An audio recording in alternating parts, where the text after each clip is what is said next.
The UN's tool for improving food security, the Integrated Food Security Phase classification, says extreme hunger in Gaza is worsening by the day. An IPC report says more than 93% of children in Gaza, that's about 930,000, are at risk of famine because of the ongoing war and blockade.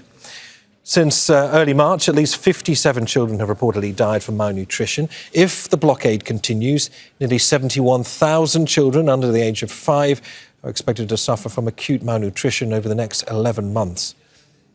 Families in Gaza are resorting to eating animal feed, expired flour and flour mixed with sand, while children suffer from hunger-induced illnesses such as diarrhoea and weakness.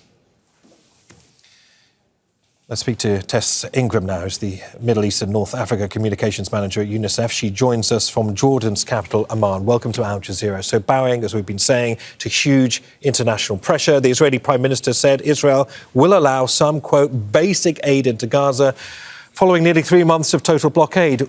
We understand that will mean 17 trucks on Monday, although you may have more detailed figures. When the UN Secretary-General called that a drop in the ocean, what did he mean?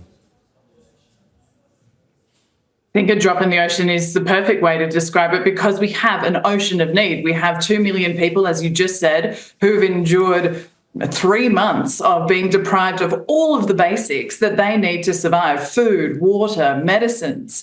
And now, with a small amount of trucks entering, they're not going to meet that need. It really is a drop in the ocean. It is nowhere near sufficient to address the deprivation of the last 3 months of blockade and 18 months of war on top of that. We're talking about vulnerable families that have been displaced multiple times, really been deprived of life-saving supplies and services. And so what we have been calling for at UNICEF is, for the sake of the 1 million children in Gaza, for the Israeli authorities to allow in the basics that they need to ensure that their needs are met, and that is in line with its obligations under international humanitarian law. We need that to happen immediately, and a handful of trucks is not enough. The Israelis have also talked about new mechanisms being put in place to ensure even these basic amounts of aid get into Gaza.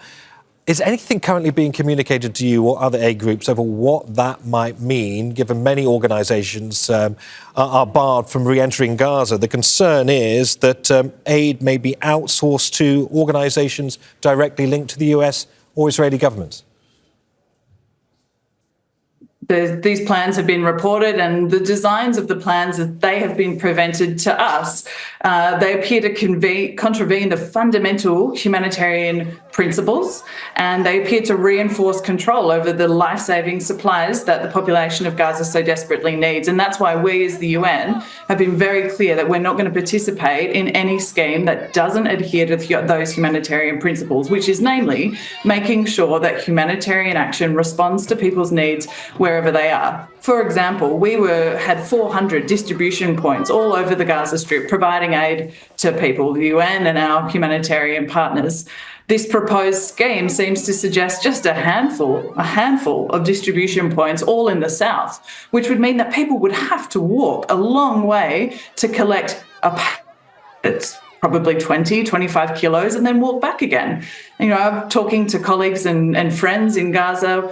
The population now, imagine somebody who's exhausted, sick, malnourished, dealing with an amputation. How are those people going to access that aid? That does not adhere to humanitarian principles. So really only a full and sustained resumption of all of the kinds of humanitarian aid that's needed is sufficient and workable. And we as the United Nations are standing by, able and ready to do that. Tess Ingram, good to hear your thoughts. Many thanks for joining us on Al Jazeera. Tess Ingram there of UNICEF. Make sure to subscribe to our channel to get the latest news from Al Jazeera.